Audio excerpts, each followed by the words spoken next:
langit. Pagi Ibu, perkenalkan nama saya Miliana Silitonga. Saya adalah calon guru penggerak angkatan 10.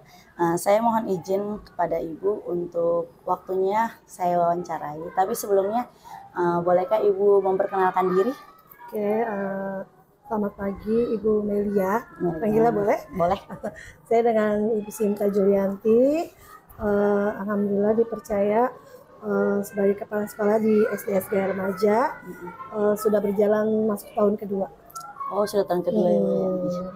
Wah, saya sangat terinspirasi melihat Ibu Sinta yang masih muda tapi sangat berwawasannya seperti tinggi ini. Mohon izin Ibu, saya ingin mewawancara Ibu di sini sebagai tugas dari guru penggerak, Bu. Sudah masuk ke modul 3 kebetulan. Boleh saya langsung saja dalam pertanyaan kepada Ibu? Silahkan monggo. Selama ini nih Bu, bagaimana perasaan Ibu sebagai pimpinan di sekolah Gaya Remaja ini dalam mengidentifikasi kasus-kasus yang merupakan dilema etika atau bujukan moral yang Ibu hadapi, Bu? Sebagai kepala sekolah ya, saya berusaha untuk pertama menemukan masalahnya ya, masalah etika yang mungkin terjadi di sekolah. Caranya yang saya lakukan pertama itu melihat langsung dengan memperlihatkan perilaku, mengamati bagaimana siswa dan guru berinteraksi, staf satu dan staf satu yang lain berinteraksi, ada tidaknya perilaku yang bertentangan atau tidak dengan nilai-nilai yang kita anut. Setelah itu mendengarkan keluhan. Saya akan mendengarkan keluhan atau laporan dari siapapun yang merasa ada masalah. Kan, terus baru kita analisis bagaimana apakah ada nilai-nilai yang bertentangan. Kalau memang ada, kita cari tahu nih nilai apa saja yang sedang bertentangan. Setelah itu dampaknya kita prediksi apa yang akan terjadi apabila kita mengambil keputusan tersebut, gitu kan. Juga saya suka minta pendapat dengan orang-orang yang terlibat, dengan ya mungkin gurunya, stafnya, dengan juga murid apa siswanya. Terus menggunakan ya intinya untuk menemukan masalah etika di sekolah itu kita perlu jeli mengamati, berpikir kritis dan menggunakan prinsip etika yang benar. Jadi intinya itu kita perlu jeli ya Bu untuk mengamati dan berpikir kritis ya Bu, menggunakan prinsip-prinsip etika berarti ya Bu yang benar ya. Menciptakan lingkungan sekolah yang lebih baik. Insya Allah ya, sekolahnya jadi bisa lingkungannya lebih baik ya. Ya, terima kasih Bu. Untuk pertanyaan selanjutnya nih Bu, selama ini Ibu Sinta bagaimana Ibu sebagai pimpinan di Gaya Remaja dalam menjalankan pengambilan keputusan di sekolah, terutama ini untuk kasus-kasus yang dimana ada dua kepentingan nih Bu, yang sama-sama benar atau sama-sama mengandung nilai kebajikan.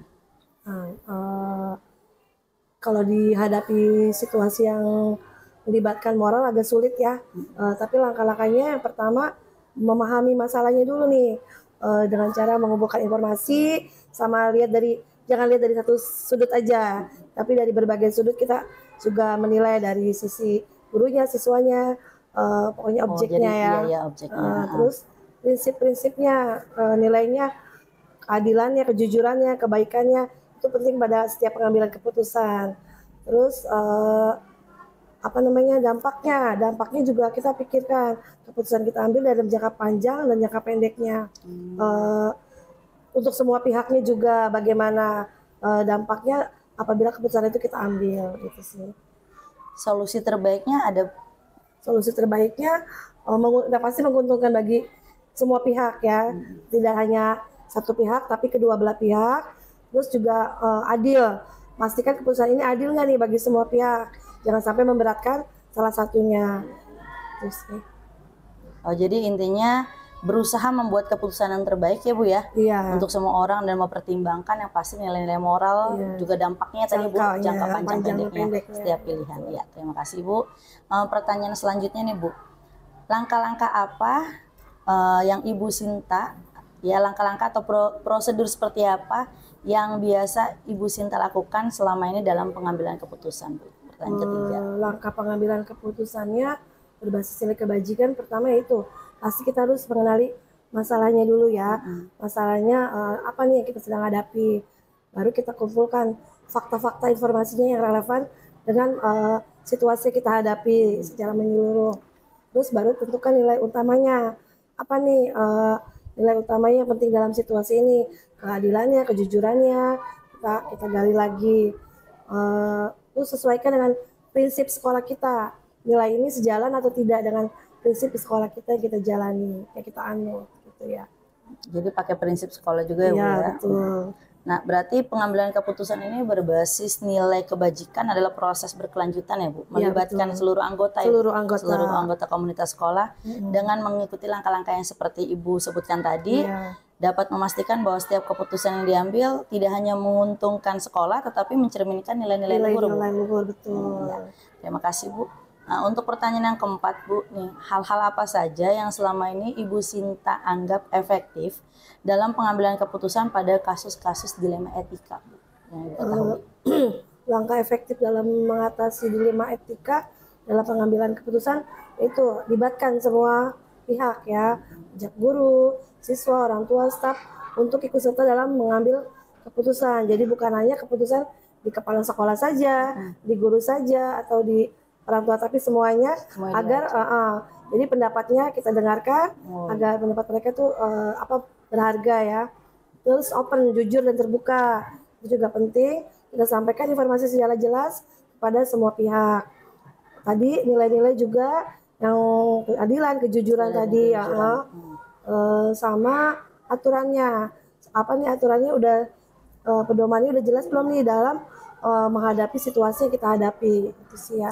Oh, jadi intinya kita harus melibatkan semua pihak ya, Bu ya. Semua pihak. Bertindaknya tuh yang pasti transparan ya, Bu. Transparan. Juga kalau memang masih belum cukup, kita bisa minta bantuan dengan yang lebih ahlinya seperti itu ya. Oh, jadi kolaborasi ya, Bu ya. Kolaborasi ya, betul. Bijaksana dan ada dalam menghadapi dilema etika ya, baik. Nah, selanjutnya nih, Bu, saya mau nanya hal-hal apa saja yang selama ini merupakan tantangan bagi Ibu Sinta dalam pengambilan keputusan pada kasus dilema-dilema etika, misalnya terhadap dalam pengambilan keputusan etika di sekolah?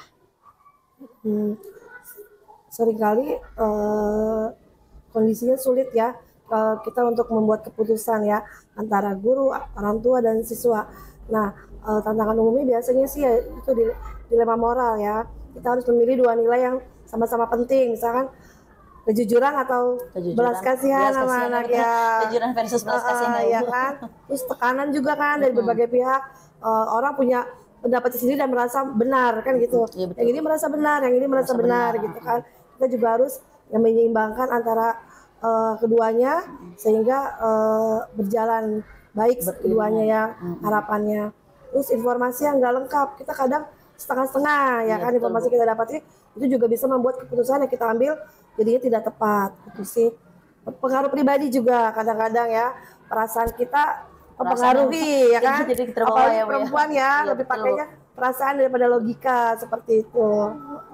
Oh, banyak sekali itu, Bu, nilai-nilai kepemimpinan yang bisa saya ambil dari Ibu ini. Jadi menjadi kepala sekolah ini adalah pekerjaan yang menantang buat Ibu ya, Bu. Saya jadi melihat sulit ya, Bu ya. Jadi kita harus bisa membuat keputusan sulit seringkali dengan informasi dan yang terbatas, tekanan tadi ya, Bu, apalagi kalau bawa perasaan tadi ya, Bu.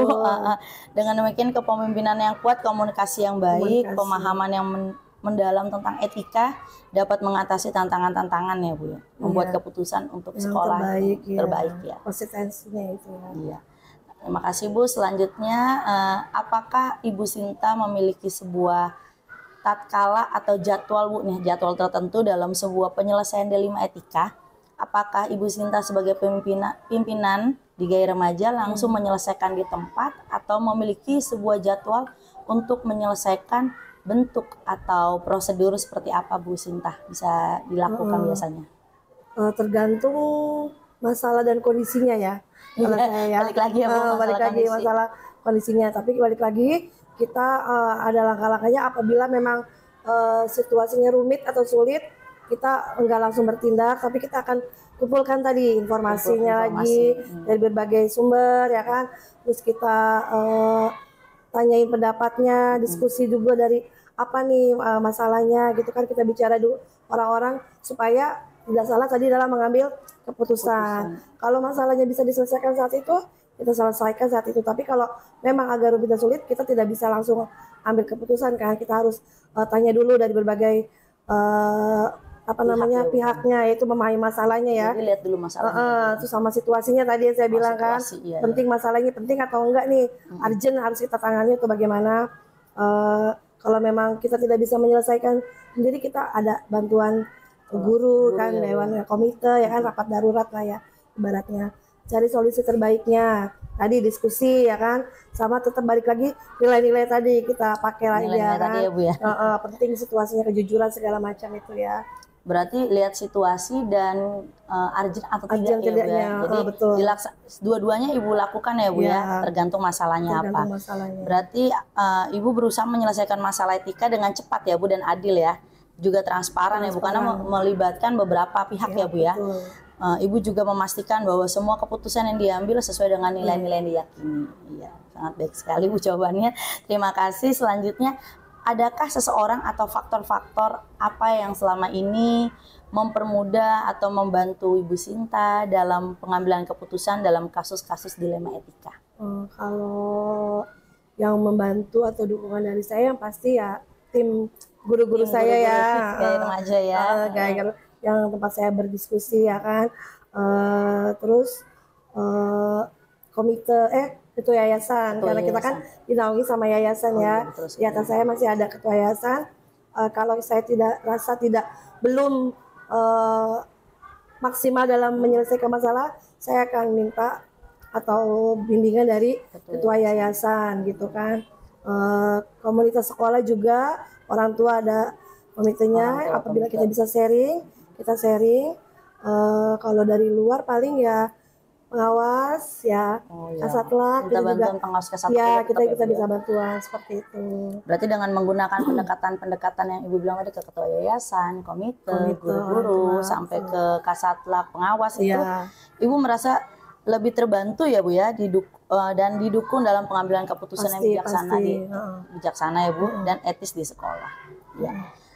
Terima kasih, Bu. Selanjutnya, dari semua hal yang telah disampaikan oleh Ibu Sinta, pembelajaran apa yang Ibu Sinta dapatkan dan Ibu petik dari pengalaman yang barusan Ibu ceritakan ya, Bu, dalam mengambil keputusan dilema etika? Adakah yang berharga, Bu? Pentingnya kemanusiaan dan memanusiakan ya pastinya. Kemanusiaan dan memanusiakan ya, Bu. Iya, betul, Bu. Ya, pentingnya memahami perasaan itu juga kita penting, karena sudut pandang dari semua pihak dalam menghadapi masalah itu pasti berbeda-beda ya kan. Nah, itu kita harus, setiap keputusan kita ambil harus mempertimbangkan kesemuanya, kesejahteraan orang tua, siswa ya kan. Kita tidak boleh merugikan salah satunya. Terus kolaborasi tadi, kolaborasi orang tua, yayasan, guru, murid juga sama pengawas dan Kasatlak itu juga penting. Transparansi juga untuk membangun kepercayaan, selalu jujur, terbuka di balik kita mengambil keputusan. Terus belajar dari pengalaman, setiap keputusan kita ambil juga kesempatan kita untuk belajar dan berkembang. Kebijakan juga kita harus memiliki aturan yang jelas, konsisten, agar lingkungan sekolah kita tetap berjalan dengan baik ya. Jawaban Ibu ternyata sangat tegas sekali ya, Bu ya. Menghadapi dilema etika adalah bagian penting dari tugas seorang pimpinan atau kepala sekolah ya, Bu. Dengan belajar dari pengalaman Ibu ini, saya terus mengembangkan diri. Jadi saya dapat membuat keputusan yang terbaik untuk semua orang. Ini pembelajaran saya juga sih dari Ibu.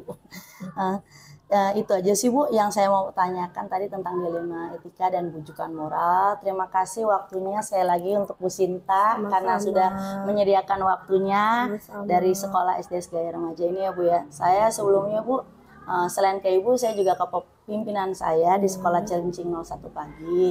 Jadi saya mereview juga jawaban dari pimpinan lain seperti apa gitu, karena ini kan buat bekal saya juga dan teman-teman yang lain juga. Terima kasih ya, Bu, sekali lagi untuk waktunya, ruangannya, juga untuk Ibu terima kasih sudah mau membantu saya dalam mengerjakan tugas ini, dan saya juga banyak belajar tentang refleksi tadi, Bu. Terima kasih, Bu, sebelumnya. Sama-sama, semoga sukses untuk Ibu Elia ya. Terima kasih, Bu. Sambutlah kami, sang pengubah negeri. bergerak pasti, berbagi dan mengabdi, religi dan mandiri, solusi untuk negeri. Selamat siang Bu, perkenalkan saya Meliana Silitonga, calon guru penggerak angkatan 10. Saya di sini ingin meminta izin waktunya kepada Ibu untuk mewawancara Ibu. Tapi sebelumnya bersediakah Ibu untuk memperkenalkan diri Ibu? Baik, terima kasih Bu Meli. Selamat siang. Ya. Perkenalkan, saya Hansil Arianti. Saya Kepala Sekolah SD Negeri Cakung Timur 03 Pagi. Ya, terima kasih Bu. Sebelumnya saya ingin mewawancarai terkait hal-hal tentang kepemimpinan kepada Ibu Hansil. Yang pertama ini Bu, selama ini Bu Hansil, bagaimana Ibu sebagai pimpinan dalam mengidentifikasi kasus-kasus yang merupakan dilema etika atau bujukan moral yang Ibu Hansil hadapi? Ya, baik. Dalam hal kepemimpinan sekolah itu pasti ada kasus-kasus yang saya alami sebagai pemimpin ya di sini. Dan tadi kan Bu Meli bertanya dilema etika dan bujukan moral. Nah, hal itu memang dua hal yang berbeda. Untuk dilema etika itu yang kita hadapi itu kan berkenaan dengan benar dengan benar. Jadi di sini dihadapkan situasi yang sangat harus kita ambil keputusan mana yang paling tepat. Sedangkan untuk bujukan moral, di sini kita mengambil sebuah keputusan yang satu benar, satu salah. Nah, ini yang menurut saya agak lebih mudah ya, karena kita tahu yang salah dan benar itu yang mana, kita bisa langsung memutuskan. Dan kalau dilema etika, sama-sama benar dan benar, ini yang cukup sulit terkadang untuk kita putuskan. Jadi seperti itu untuk mengidentifikasi kasus-kasus, ada dua hal tadi ya, dilema etika dan bujukan moral. Jadi seperti itu ya Bu, dilema etika dan bujukan moralnya.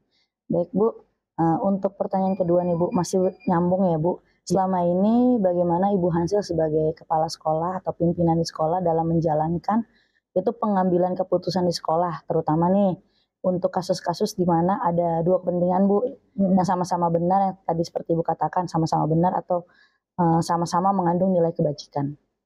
Oke, yang ditanya dilema etika ya. Baik, kalau dilema etika kan tadi sudah disebutkan benar ketemu benar. Nah, di sini saya mungkin baru belajar ya. Ada hal-hal yang harus diperhatikan untuk dilema etika. Yang pertama mungkin saja kita akan memperhatikan ada 4 paradigma. Di sini kita harus melihat individu. Terus yang kedua ada rasa keadilan atau lawan dengan kasihan ya, seperti itu. Terus ada kebenaran lawan kesetiaan, terus berkenaan jangka pendek dan jangka panjang. Nah, itu harus kita perhatikan berkenaan dengan paradigma tadi. Seorang pemimpin jadi tidak bisa hanya kasihan saja, tapi ternyata di situ harus ada rasa keadilan yang harus kita terapkan. Selain berkenaan dengan paradigma, mungkin saya sudah beberapa membaca berkenaan ada prinsip juga apa yang harus kita lakukan untuk dilema etika ini. Di sini kita harus berpikir hasil akhirnya itu seperti apa. Terus yang kedua, selain hasil akhir kita juga harus mempertimbangkan tentang berorientasi pada peraturan yang ada. Prosesnya seperti apa, kita harus mengikuti peraturan. Dan yang ketiga, kalau berdasarkan prinsip ini, rasa peduli. Karena tanpa rasa peduli mungkin dilema etika ini tidak akan berjalan. Jadi rasa peduli, peraturan juga harus sampai harus kita perhatikan sampai hasil akhirnya seperti apa. Dan ada yang berkaitan dengan 9 pengujian keputusan nih. Kita harus melihat nih, mengenali nilai-nilai yang bertentangan itu apa, terus menentukan siapa saja yang terlibat, sampai nanti ada pengumpulan fakta yang relevan, pengujian kebenaran dan sebagainya. Jadi ada prinsip, paradigma dan 9 langkah keputusan. Jadi semua itu mempengaruhi ya Bu, pertimbangan-pertimbangan untuk dilema etika ya khususnya. Jadi selanjutnya Bu nih Bu, langkah-langkah atau prosedur seperti apa yang Ibu lakukan selama ini saat mengambil keputusan Bu? Ya, baik, langkah-langkahnya pertama saya akan melihat mengidentifikasi masalahnya apa dulu ya. Dan saya lihat masalahnya apakah ini termasuk bujukan moral atau dilema etika. Saya harus memetakan itu dulu. Nah, setelah saya temukan permasalahannya apa, setelah mungkin dilema etika atau bujukan moral, maka langkah selanjutnya menentukan tuh siapa yang terlibat di sini dalam situasinya. Khususnya kalau di sekolah siapa, guru, siswa, guru dengan guru dan sebagainya. Nah, setelah siapa yang terlibat, baru kita mengumpulkan fakta apa yang terjadi di lapangan, apa yang mereka lakukan, itu kan ya. Karena nanti memang arahnya saya harus menentukan ini termasuk dilema atau bujukan moral. Nah, itu berkaitan dengan itu. Terus baru kita akan menguji setelah kita temukan fakta. Di sini akan muncul apa? Pengujian ini benar nggak dari fakta yang ada itu kita uji ya. Maksudnya dia mengungkapkan dari kenyataan fakta ya, yang betul. ada. Ini benar atau tidak. Nah, setelah kita uji itu baru kita akan tahu ya. Nah, nanti barulah kita akan mencari penyelesaiannya. Ini berkenaan dengan prinsip resolusi ya. Di sini mencari kemungkinan penyelesaiannya, terus membuat keputusannya seperti apa dari yang sudah ada dari penyelesaiannya tadi, solusinya itu apa, terus kemudian setelah kita temukan solusinya, tentu saja kita refleksikan untuk menyelesaikan permasalahan yang ada. Kembali lagi ke refleksi lagi ya, Bu ya. Betul, seperti itu. Ya, baik Bu, pengambilan keputusannya berbasis nilai kebajikan tadi. Terima kasih. Untuk pertanyaan selanjutnya Bu, menurut Bu Hansil, hal-hal apa saja yang selama ini Bu Hansil anggap efektif dalam pengambilan keputusan pada kasus dilema etika? Kalau tadi kan Ibu sedang mengatakan, coba kalau yang sekarang Bu, yang efektif Bu dalam mengambil keputusan. Hal yang efektif tadi sebagian kecil sudah saya jelaskan tentang cara kita berpikir ya, resolusi kita berpikir, yaitu bagaimana hasil akhirnya. Kita harus berpikir sampai sejauh sana ya. Jadi kita udah harus sampai sejauh ya, Bu. Betul. Artinya keputusan yang kita ambil itu akan berdampak positif ya bagi yang bermasalah, ya kan?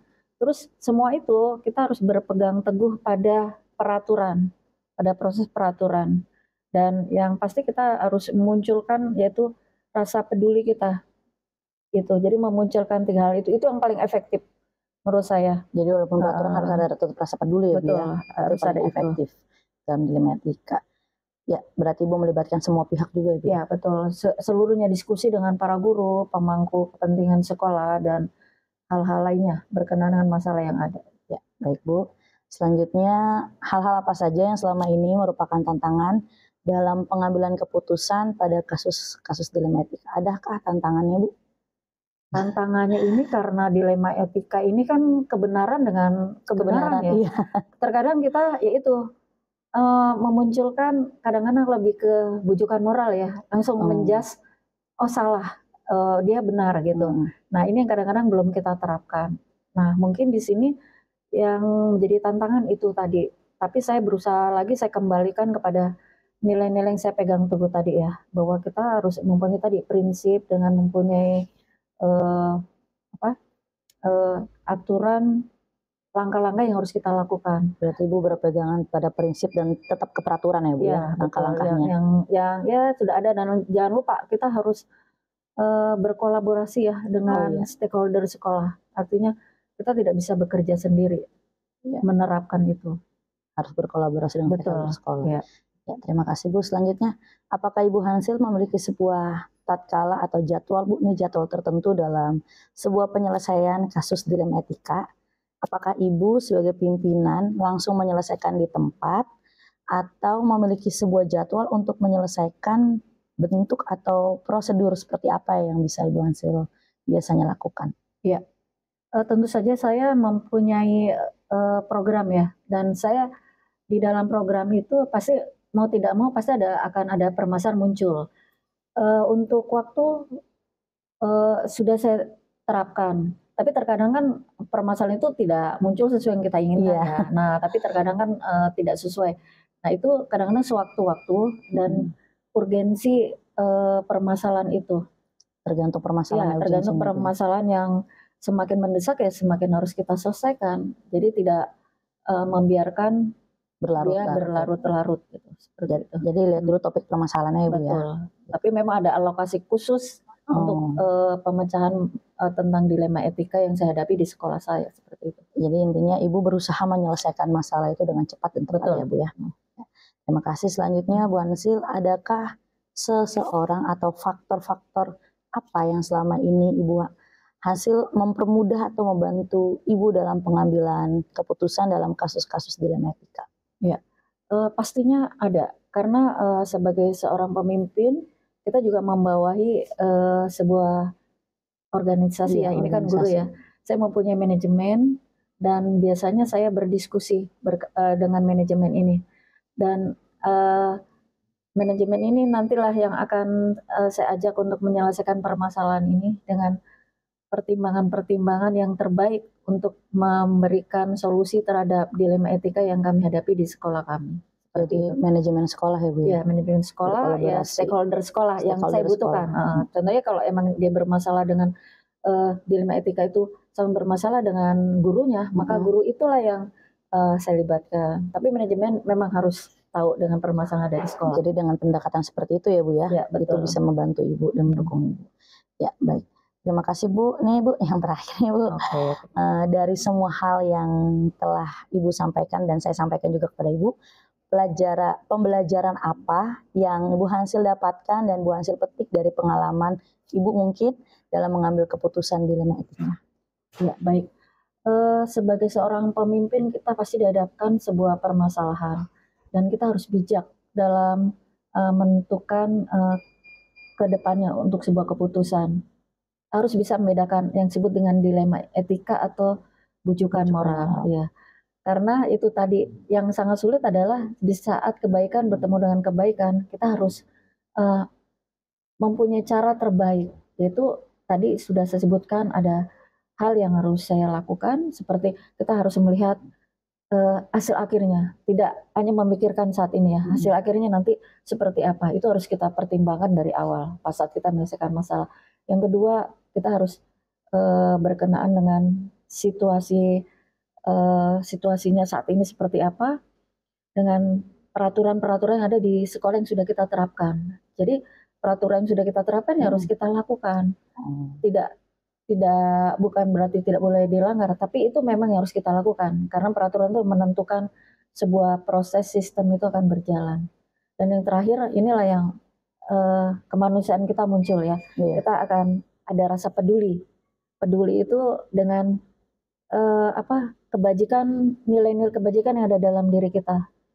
Yaitu bermacam-macam dari nilai agama, nilai moral, nilai sosial. Itu kita harus mempertimbangkan itu juga. Tanpa itu menurut saya pemecahan masalah ini dikatakan kalau tanpa itu tidak akan tuntas. Tapi kita akan ingin menyelesaikan semaksimal mungkin. Jadi itu yang harus kita lakukan, melihat langkah-langkahnya juga, siapa yang terlibat, terus prosesnya seperti apa, dan juga ya Bu ya. Dan ada di awal-awal kita juga harus identifikasi permasalahan ini. Masalahnya seperti apa? Kalau cuman hal yang sederhana bisa kita selesaikan, tidak harus secara detail, maka kita selesaikan dengan hal yang paling mudah gitu kan. Tapi kalau fakta-faktanya ternyata berat, nah itu memang harus mempertimbangkan, mengajak seluruh stakeholder sekolah ya yang bisa dilibatkan untuk menyelesaikan masalah itu.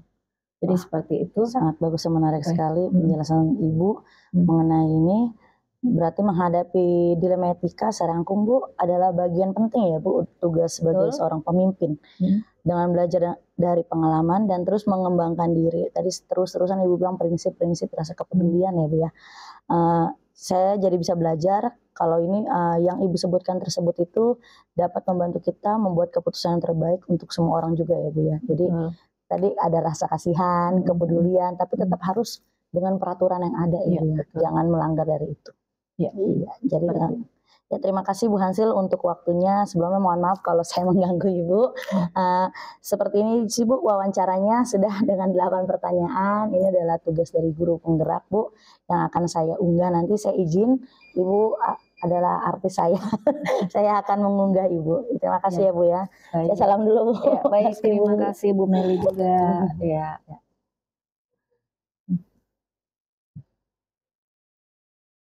Bergerak cerdaskan bangsa, gotong royong dalam satu irama. Merdeka belajar siswa, cerdas dan berkarakter Pancasila. Bu Yuro, Ibu pasti udah kenal saya ya. Saya Melena Selitonga, kebetulan CGP Angkatan 10 Bu. Ingin mewawancarai Ibu selaku pimpinan saya di SDN Cilincing 01 Pagi. Kebetulan ini tugas dari CGP Bu di modul 3.1. Sebelumnya Ibu berkenan untuk memperkenalkan diri terlebih dahulu. Ya, baik. Terima kasih Bu Meliana. Assalamualaikum warahmatullahi wabarakatuh. Perkenalkan, nama saya Yurohim Mamunah. Saya dipercaya untuk menjadi Kepala Satuan Pendidikan di SDN Cilincing 01. Bisa aja? Oh ya Bu, terima kasih. Ini Bu, saya ingin mewawancara Ibu mengenai tentang kepemimpinan kepala sekolah, moral dan etika Bu. Nah, saya lanjut ya Bu ke pertanyaan yang pertama ya Bu. Selama ini bagaimana Ibu Yuro sebagai pimpinan dalam mengidentifikasi kasus-kasus yang merupakan dilema etika atau bujukan moral yang Ibu hadapi? Ya, memang dalam suatu sekolah itu kan pasti ya banyak sekali permasalahan-permasalahan yang ada. Nah di sini kalau saya melihat itu permasalahan itu ada dua, yaitu berupa bujukan moral dan juga dilema etika ya. Iya Bu. Nah untuk bujukan moral ini tentunya kan di sini benar lawan salah ya. Nah di situ dalam situasi seperti itu saya dalam ini dihadapkannya itu saya harus bisa mengambil sebuah keputusan di antara benar lawan salah. Nah, sedangkan dalam dilema etika namanya dilema ya, jadi kita harus berpikirnya karena di situ ada suatu kebenaran melawan kebenaran melawan kebenaran, ya, ada kebenaran melawan kesalahan ya. Juga. Nah, di sini saya harus dapat mengambil sebuah keputusan di mana memang bertentangan. Nah itu merupakan dilema, namanya bertentangan dengan dilema ya. Nah itu saya tetap harus mengambil keputusan. Jadi ada dua tadi ya, antara bujukan moral maupun dilema etika yang memang harus saya keduanya itu harus saya mengambil keputusan dengan bijak tepat ya, dengan tanggung jawab. Oh ya. Baik Bu, pertanyaan selanjutnya. Selama ini bagaimana Bu Yuro selaku pimpinan di Cilincing 01 dalam menjalankan pengambilan keputusan di sekolah Cilincing 01, terutama ini untuk kasus-kasus di mana ada dua kepentingan yang sama-sama benar atau sama-sama mengandung nilai kebajikan? Iya. Saya sebagai pimpinan di sini tentunya dalam mengambil keputusan saya dihadapkan dengan beberapa pilihan. Namun saya di sini dalam sebuah permasalahan tersebut yang saya lakukan itu yang pertama adalah mengidentifikasikan masalah yang ada. Nah di situ saya harus mengidentifikasikan dulu nih terlebih dahulu tentang etikanya. Nah di situ saya juga harus memperhatikan dari beberapa kan ada 4 paradigma ya dan 3 prinsip ya. Betul, Bu. Nah saya di sini kan 4 paradigma tadi antara individu melawan kelompok gitu ya. Nah kemudian rasa keadilan lawan kasihan, kemudian kebenaran lawan dengan kesetiaan, kemudian dari kita juga harus melihat jangka pendeknya dan jangka pandangnya. Nah selain itu prinsip yang harus kita ambil ini tentunya berbasis dengan kepedulian kita, kemudian dari peraturan yang ada, kemudian juga dari hasil akhirnya nanti bagaimana. Nah itu kita harus melihat dari itu. Selain itu kan juga kita bisa melakukan langkah-langkah pengujian ya dalam untuk kebaikan semua orang ya Bu ya. Betul. Ya. Jadi dampaknya ada jangka panjang dan pendeknya ya Bu ya. Bisa melihat dari situnya ya. Ya. Selanjutnya ini masih berhubungan dengan pertanyaan nomor 1 dan 2 Bu. Pertanyaan yang ketiga itu langkah-langkah atau prosedur seperti apa yang Bu Yuro biasa lakukan selama ini dalam pengambilan keputusan? Ya, langkah-langkahnya tadi seperti tadi yang pertama ya, kita identifikasikan dulu permasalahannya, kemudian saya mengenali nilai apa yang bertentangan, kemudian selain itu saya juga seringkali melibatkan para guru-guru, warga sekolah untuk mengumpulkan fakta nih. Jadi saya tidak langsung oh si ini salah gitu. Tidak, saya harus bisa mengumpulkan fakta-fakta karena belum tentu apa yang disampaikan satu orang itu kan belum tentu suatu kebenaran ya. Kita harus melihat fakta-fakta yang lain. Jadi kita mengumpulkan mengumpulkan fakta-fakta dari para guru, istilahnya mungkin dari teman terdekatnya atau mungkin sahabat-sahabat yang lainnya gitu ya. Jadi tidak langsung saya menjudge, oh kamu yang salah gitu, tidak gitu. Jadi saya harus melihat itu ya dalam mengambil sebuah keputusan. Jadi untuk mencerminkan nilai-nilai luhur juga ya Bu ya. Ya betul. Ya, selanjutnya Bu, hal-hal apa saja yang selama ini Bu Yuro anggap efektif dalam pengambilan keputusan pada kasus-kasus dilema etika? Ya, kalau hal-hal yang saya anggap efektif itu adalah saya tadi menggunakan 3 prinsip tadi. Oh, yang 3 prinsip tadi. 3 prinsip tadi kita melihat dari kepedulian kita, kemudian lihat dari peraturan yang ada, kemudian kita lihat juga dari hasil akhirnya, karena kan jangka panjang atau jangka pendeknya kita harus memperhatikan juga ya dari betul, sebuah masalah tersebut. Nah ini selain itu selain ini juga saya mempertimbangkan dari masukan-masukan dari guru. Kita diskusi, kolaborasi ya Bu. Nah, kolaborasi dengan para guru, diskusi. Ini kalau ada masalah kita minta masukan kepada guru-guru. Kan tentunya biarpun saya selaku pimpinan kan saya tidak harus keputusan saya yang paling benar, tidak seperti itu. Jadi harus dimusyawarahkan ya istilahnya. Berarti melibatkan semua pihak warga sekolah ya Bu ya. Ya terutama itulah ya guru-guru di sekolah. Saya ambil kesimpulan bahwa Ibu ingin bertindak transparan ya Bu, dan selalu memegang nilai-nilai luhur tadi seperti yang 3 prinsip tadi ya Bu ya. Kalau misalkan masalahnya tersebut memang tidak bisa saya atasi, tentunya kan saya punya pimpinan ya. Di atas pimpinan saya bisa tukar pikiran dengan pimpinan saya gitu kan. Jadi mungkin selama ini mungkin belum terbenak di pikiran saya harus bagaimana. Kalau misalkan kita diskusi dengan pimpinan yang mungkin lebih berpengalaman ya pasti ada jalannya, ada solusinya. Ya. Terima kasih Bu. Yang selanjutnya yang kelima, pertanyaan-pertanyaan apa yang selama ini merupakan tantangan Bu Yuro dalam pengambilan keputusan pada kasus-kasus dilema etika? Tantangannya kalau saya merupakan dilema etika ya di situ, karena saya di situ agak sulit. Kenapa? Karena itu menyangkut masalah sama-sama benar kan. Iya, benar, sama-sama benar. Jadi tantangannya di situ. Jadi saya kalau seperti itu saya kembalikan lagi nilai-nilai yang saya pegang teguh, tentunya sesuai dengan aturan-aturan yang ada. Karena kan kita sebagai ASN itu mempunyai aturan-aturan ya dalam lingkup sehari-hari, dalam tugas-tugas kita kan pasti punya ada aturan-aturan yang memang melekat pada diri ASN tersebut. Jadi saya juga melihat dari aturan-aturan yang ada. Itu harus jadi pertimbangan juga. Oh, jadi aturan-aturan yang ada ya Bu ya? Ya. Baik Bu, selanjutnya apakah Ibu Yuro memiliki sebuah tatkala atau maksudnya jadwal tertentu dalam sebuah penyelesaian kasus dilema etika? Apakah Ibu Yuro sebagai pimpinan di Cilincing 01 ini langsung menyelesaikan di tempat atau memiliki sebuah jadwal untuk menyelesaikan bentuk atau prosedur seperti apa yang biasanya Bu Yuro lakukan? Ya, kalau dalam suatu sekolah misalkan ada suatu masalah.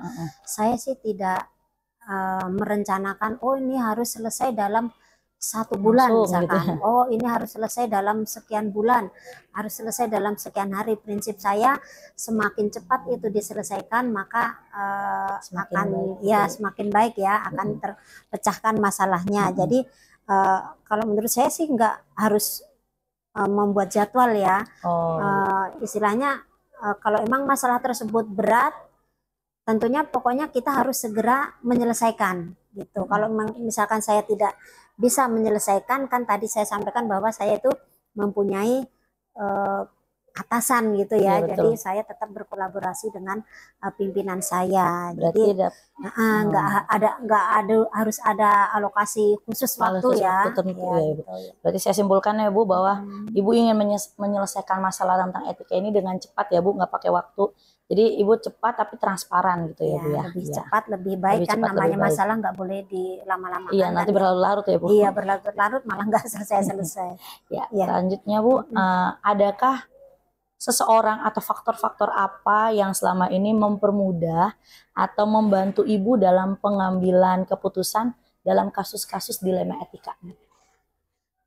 Sebagai seorang kepala sekolah, tentunya saya harus membuat sebuah keputusan yang baik ya, yang bijaksana. Nah, di sini tentunya berdasarkan nilai-nilai kebajikan yang ada, yang saya pahami. Namun di sini tetap saya harus melibatkan warga sekolah, terutama guru, karena kan saya bisa berdiri di sekolah, bisa menjalankan tugas-tugas sekolah itu nggak mungkin sendirian, pasti dibantu dengan guru-guru, dewan guru dan dewan guru. Gitu ya, jadi saya tidak bisa mengambil keputusan dengan sendiri. Jadi di sini saya harus melibatkan dari dewan guru. Jadi melibatkan semua guru Ibu ya? Ya, Ibu melakukan pendekatan seperti itu ya? Iya, betul. Ya, lanjut Bu. Ini pertanyaan yang terakhir Bu. Ini kesimpulan dari pertanyaan 1 sampai 7 itu, dari semua hal yang telah Ibu sampaikan tadi kepada saya, pembelajaran apa yang dapat Ibu Yuro petik dari pengalaman Ibu selama mengambil keputusan dilema etika? Iya, dari pelajaran yang saya petik dari kita berdiskusi ya, barusan, Bu. Ya Bu Meliana ya.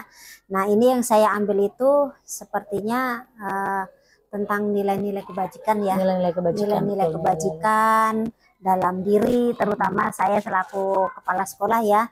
Kemudian prinsip dalam mengambil keputusan gitu ya, itu yang kemudian dalam paradigma berpikir tadi yang ada 4 tadi. Kemudian langkah-langkah yang harus saya lakukan saat mengambil keputusan. Nah, itu adalah yang saya temukan dari percakapan kita ini ya.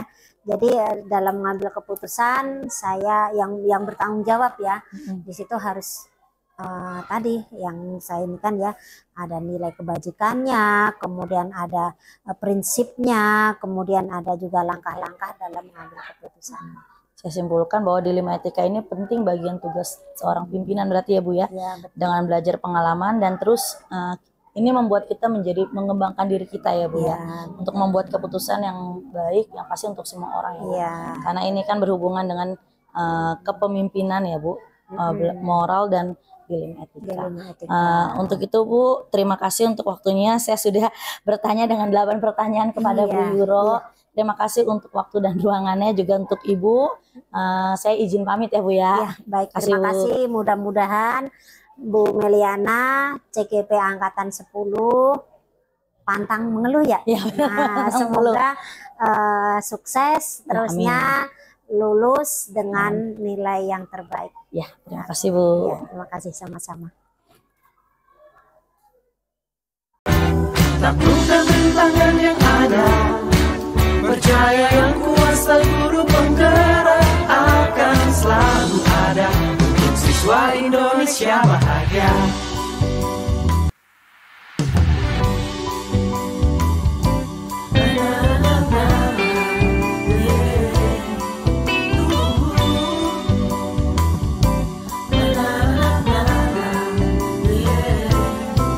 Sehangat sang mentari, secerah sang pelangi, sambutlah kami sang pengubah negeri. Guru penggerak pasti berbagi dan mengabdi, religi dan mandiri, solusi untuk negeri. Bergerak cerdaskan bangsa, gotong royong dalam satu irama. Merdeka belajar siswa, cerdas dan berkarakter Pancasila. Taklukkan rintangan yang ada, percaya yang kuasa guru penggerak akan selalu ada. Untuk siswa Indonesia bahagia.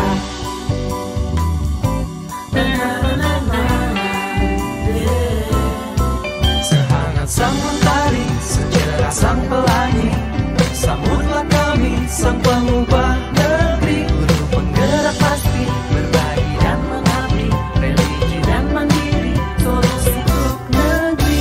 Bergerak cerdaskan bangsa, gotong royong dalam satu irama, wujudkan cita-cita siswa, cerdas dan berkarakter Pancasila. Taklukkan rintangan yang ada, percaya yang kuasa guru penggerak akan selalu ada untuk siswa Indonesia bahagia.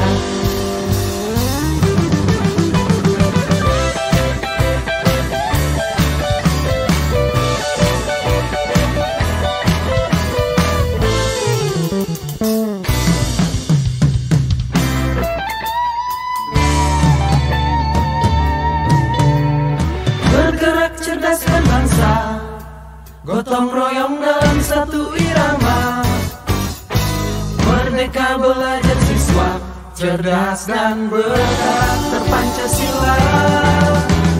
Taklukkan rintangan yang ada, percaya yang kuasa guru penggerak akan selalu ada untuk siswa Indonesia bahagia.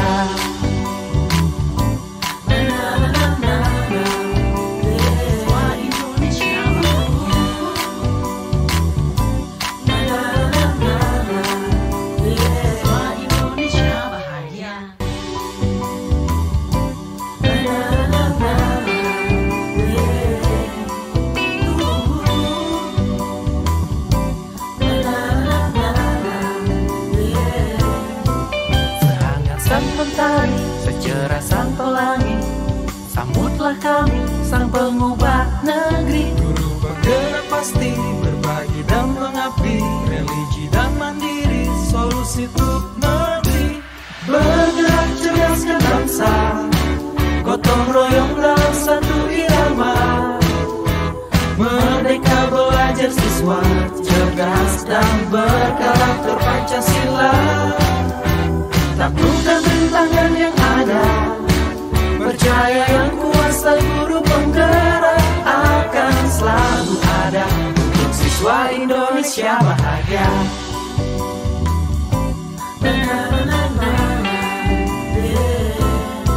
Sehangat sang mentari, secerah sang pelangi, sambutlah kami sang pengubah negeri. Guru penggerak pasti, berbagi dan mengabdi, religi dan mandiri, solusi untuk negeri. bergerak cerdaskan bangsa, Gotong royong dalam satu irama, wujudkan cita-cita siswa, cerdas dan berkarakter Pancasila. Taklukkan rintangan yang ada, percaya yang kuasa guru penggerak akan selalu ada untuk siswa Indonesia bahagia.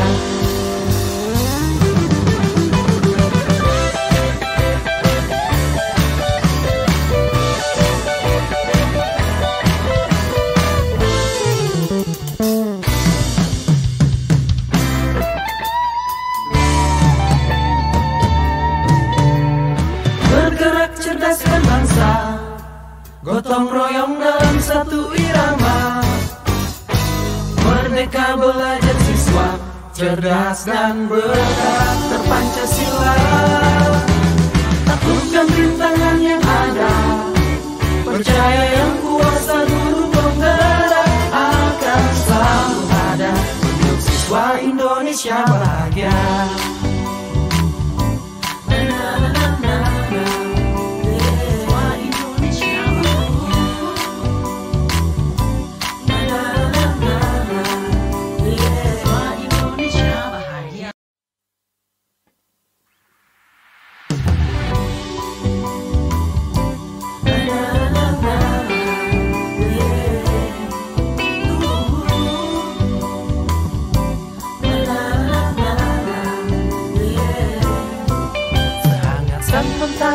Secerah sang pelangi, sambutlah kami sang pengubah negeri. Guru penggerak pasti, berbagi dan mengabdi, religi dan mandiri, solusi untuk negeri.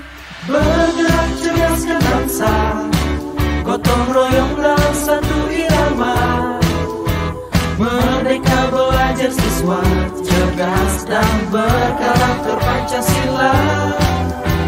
Taklukkan rintangan yang ada, percaya yang kuasa guru penggerak akan selalu ada untuk siswa Indonesia bahagia.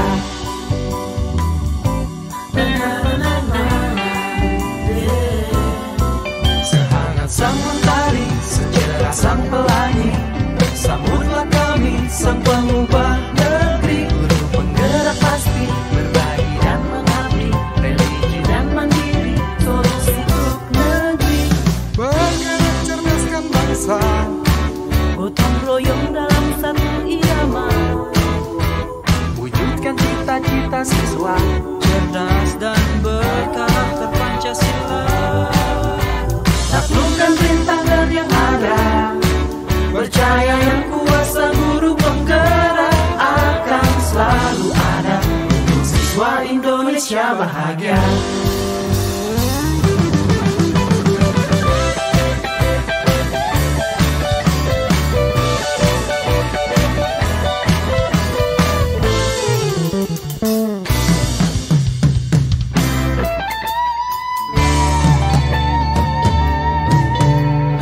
Bergerak cerdaskan bangsa, gotong royong dalam satu irama, merdeka belajar siswa cerdas dan berkarakter Pancasila.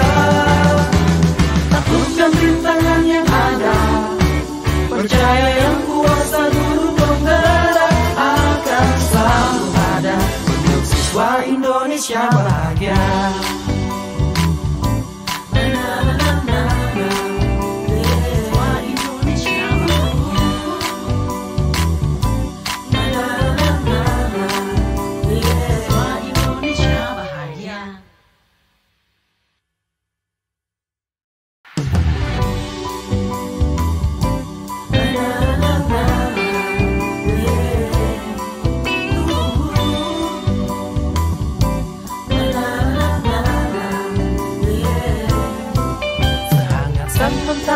Secerah sang pelangi, sambutlah kami sang pengubah negeri. Guru bergerak pasti berbagi dan mengabdi, religi dan mandiri, solusi untuk negeri.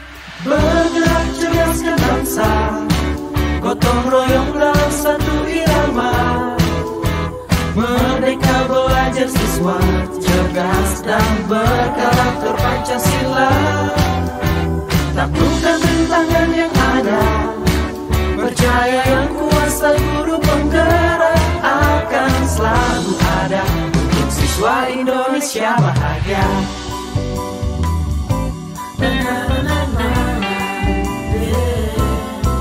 Sehangat sang mentari, secerah sang pelangi, sambutlah kami sang pengubah negeri. Guru penggerak pasti berbagi dan mengabdi, religi dan mandiri, solusi untuk negeri. bergerak cerdaskan bangsa, Gotong royong dalam satu irama, wujudkan cita-cita siswa cerdas dan berkarakter Pancasila. Taklukkan rintangan yang ada, percaya yang kuasa guru penggerak akan selalu ada untuk siswa Indonesia bahagia.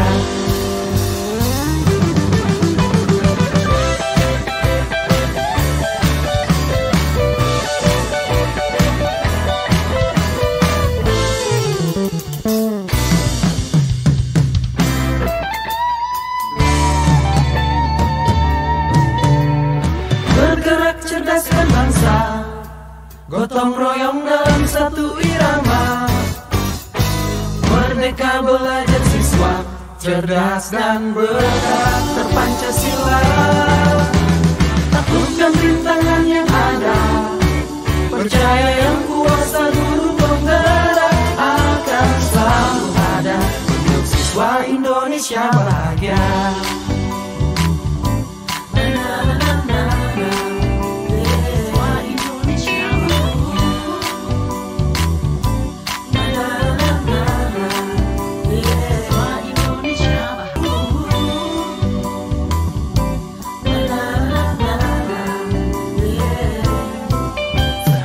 bagaikan mentari, secerah sang pelangi.